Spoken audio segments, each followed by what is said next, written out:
Assalamualaikum warahmatullahi wabarakatuh. Halo semuanya, kembali lagi bersama aku Mutia Fadilah dengan NIM 231340126 dari jurusan Bimbingan dan Konseling Islam. Di sini pernah gak sih kalian merasa udah menjelaskan sesuatu sama teman kalian, tapi teman kalian itu belum merasa benar-benar paham sama apa yang kalian jelaskan? Nah, di video kali ini aku bakalan bahas dan sharing pengalaman aku di kelas public speaking yang relate banget sama hal itu. Tapi sebelum itu, kita punya 3 penampilan menarik nih dari 3 orang teman-teman kita. Yang pertama ada dari Kak Putri. Nah, Kak Putri ini membahas tentang naik gunung. Seru banget gak sih? Wow.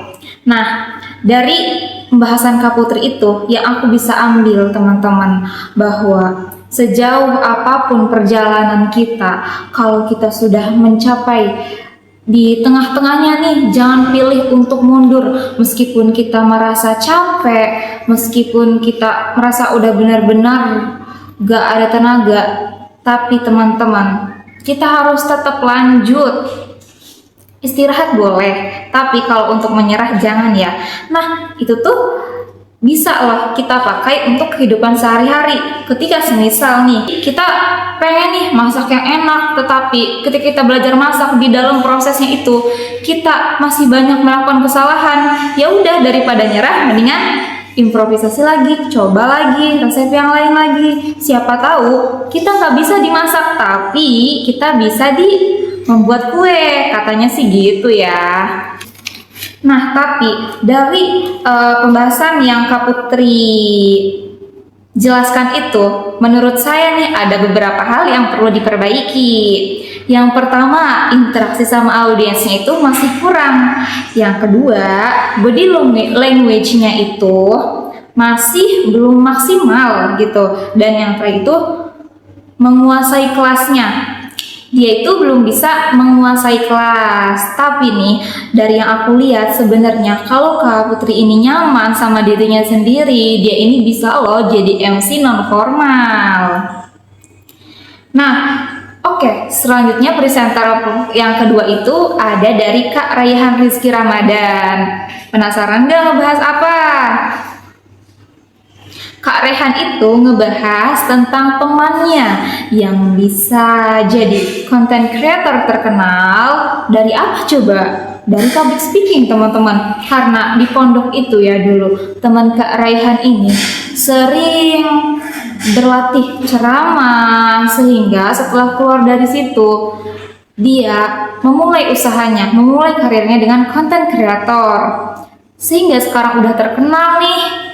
Dia bisa loh dipanggil jadi pemateri di seminar-seminar tertentu, dipanggil juga jadi MC. Ih, keren banget gak sih? Selain jadi pemateri, terus juga jadi MC. Dari public speaking pun ketika dia jadi content creator nih, dia menghasilkan uang kan, artinya sukses kan. Ih, menarik banget sih. Tapi ya, menurut aku yang perlu diperbaiki untuk Kak Raihan ini dari kontak mata. Kontak matanya itu kita harus fokus ya teman-teman.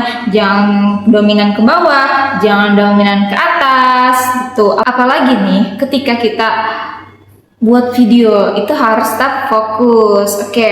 Nah, yang terakhir itu ada dari Kak Dian Kartika, membawakan materi tentang sakinah, mawadah, warohmah. Nah, gimana sih punya hubungan yang harmonis itu gitu. Nah, tapi dari yang Kak Dian sampaikan ini, menurut aku kritiknya ya, sebenarnya poin-poin materinya itu udah menarik banget loh. Tapi akan lebih menarik kalau dia mencantumkan satu studi kasus lalu dikaitin tuh sama materinya, biar kelas pun hidup gitu. Ini relate sama kita dan ada jokes-jokesnya. Karena apa ya, kalau materi aja gitu ya Karena kita juga sudah terbiasa di kuliah materi, di kelas materi, itu tuh kayak akan terasa monoton. Kitanya apa? Ngantuk. Makanya ice breaking penting, tapi jokes juga penting, tapi fokus ke materi pun penting. Dan mengurangi kata apa ya, karena Kak Dian tuh pas lagi menjelaskan materi tuh sering menggunakan kata apa ya. Mungkin itu untuk menghindari kayak gugup atau lupa materi ya. Tapi it's okay, karena semuanya kalau terbiasa, kalau dilatih, ada evaluasi dari dalam diri kita, ada kesadaran dari dalam diri kita untuk pengen berubah nih, jadinya latihan.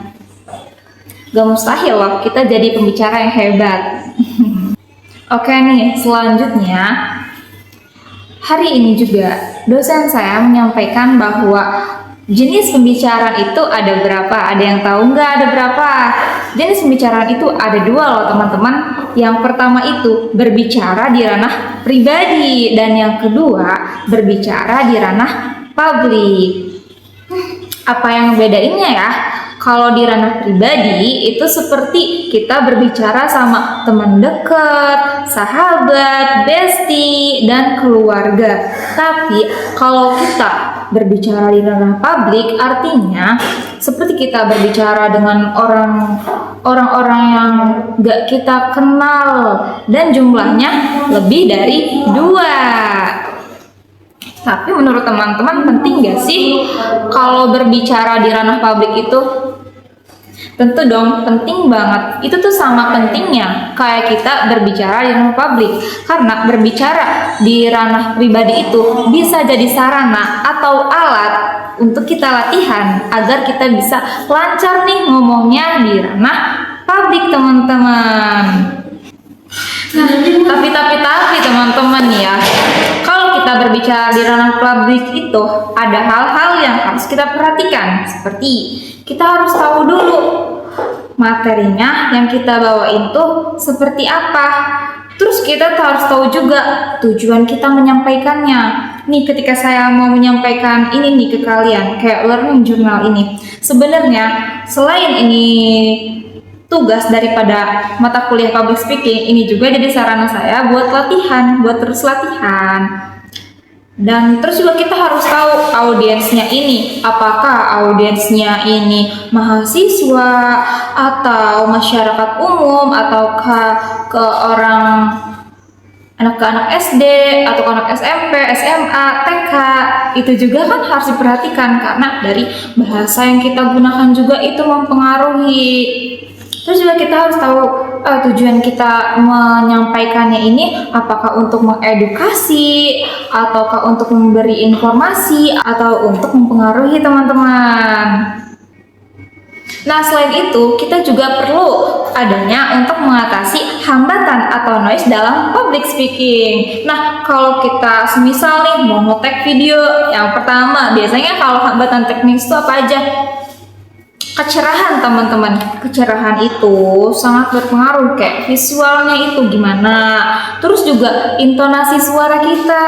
Mungkin ya teman-teman, kita ini belum lancar public speaking, it's okay, karena pembicara-pembicara yang hebat pun itu dulunya sama rasa gugup. Itu wajar teman-teman. Kalau kita punya rasa gugup, gak apa-apa, terima aja.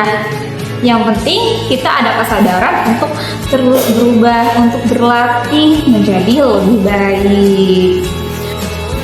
Oke teman-teman, mungkin itu aja materi kita pada hari ini. Wassalamualaikum warahmatullahi wabarakatuh. Bye. Jangan lupa ya like, comment, and subscribe.